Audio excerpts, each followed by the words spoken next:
there's snow on the ground where you live and you still want to ride your e-bike, make sure to watch this video. I have some simple tips that are going to make your life easier.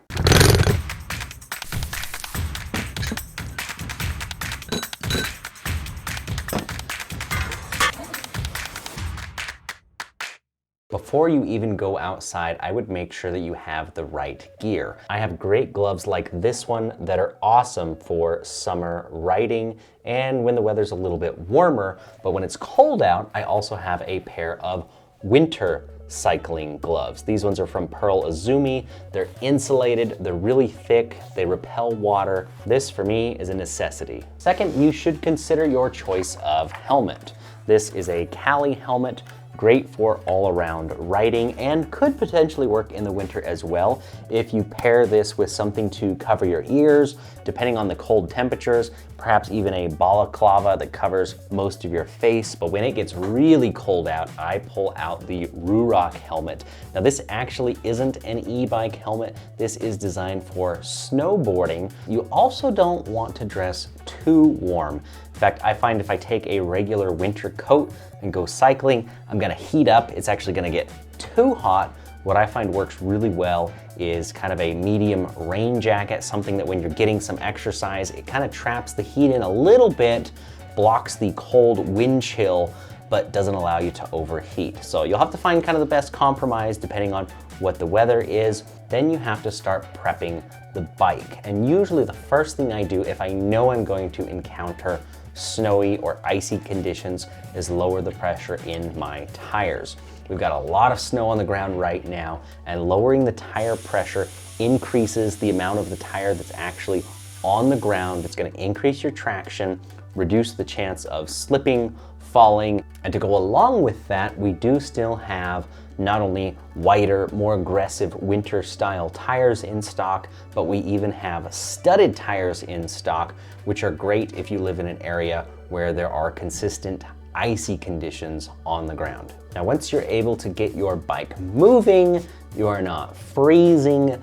The next thing I want to talk about is more of a safety item, which I guess appeals to the fun, because if you are crashing, then that may not be very much fun actually at all. That's really not fun, so don't crash. But the next thing I want to talk about is brakes. Be wary of ice or other buildup on your brakes. And it doesn't mean that your brakes aren't going to work, but it might take a little bit longer to stop. Make sure you give yourself a little bit of extra time when you're slowing down or if you're going down a steep hill to come to a complete stop. And because we're talking about e-bikes, we really need to make sure we cover batteries. Lithium batteries don't really like getting very cold. In fact, they prefer or operate better at warmer temperatures. So the number one thing to do is make sure your battery is warm when you start riding. So if you store your bike in a cold garage or outside, bring your batteries inside, let them warm up to room temperature, and then go for your ride.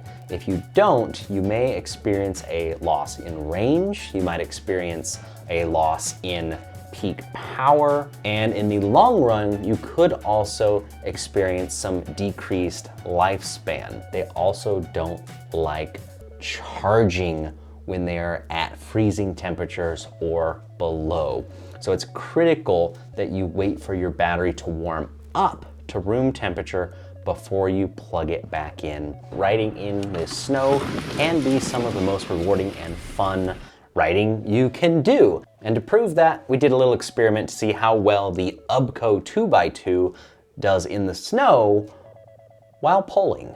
I've done a little bit of testing, and the Ebike 2x2 that I'm riding has definitely been the best bike we have for the snow. That's good. I'm strapped in now. I don't like this. Okay. No.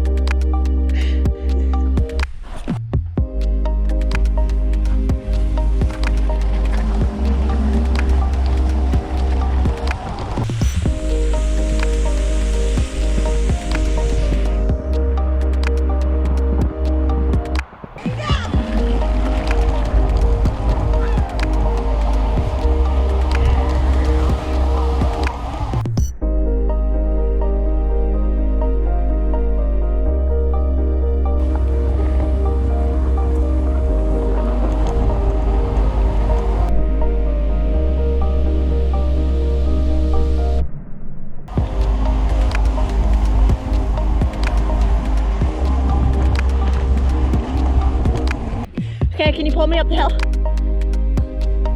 I don't know. If you want to see this Ubco 2x2, some of the Warthog bikes, and others, make sure to come check out the Sportsman's Expo. It's in Sacramento, California, January 20th through the 23rd. So if you enjoy the outdoors, hunting, fishing, boats, ATVs, quads, anything like that, make sure to check out the Sportsman's Expo and come see us. If you want to know more about maintaining your batteries when it's cold out, warm out, or you just want to maximize lifespan overall no matter what the weather is, I have a really good video that goes into way more detail about battery specifics. You can find that right here.